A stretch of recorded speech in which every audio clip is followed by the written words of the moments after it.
ये सवाल करके दिखाओ, एसएससी सीजीएल टीयर 2 में आया था 2019 में, एज इट इज सवाल तुम्हारे सामने है, करके बताओ। जाऊ मैं कछ पे मारता हूं, एक देर में कर दूंगा, लगाओ दिमाग।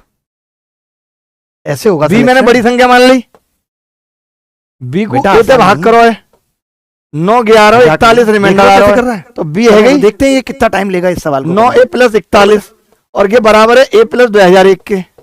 बहुत बढ़िया, बहुत बढ़िया जा रहा है। 8a आएगी 1960, एकदम यही तरीका। ए आएगी 245, तो मतलब बी आएगी 2 2 4 6।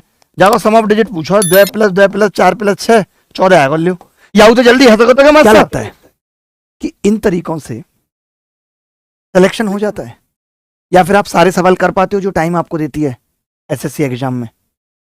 नहीं ना, कुछ स्मार्ट अप्रोचेज भी सीखनी पड़ती है।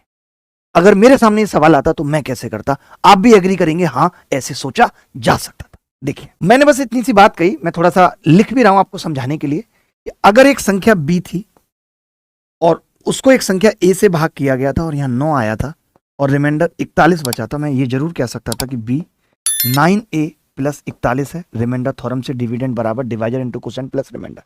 यानी ये पता लग गया कि संख्या 9 का मल्टीपल +41 है। कहने का मतलब कि अगर संख्या को हम 9 से भाग करेंगे तो 41 बचेगा, यानी रिमाइंडर 5 बचेगा, सम ऑफ डिजिट। तो 41 जैसा मुझे 1 4 दिखा, यानी सम ऑफ डिजिट 5 है, ये 6 ये 1 ये 2 नहीं आ सकता था।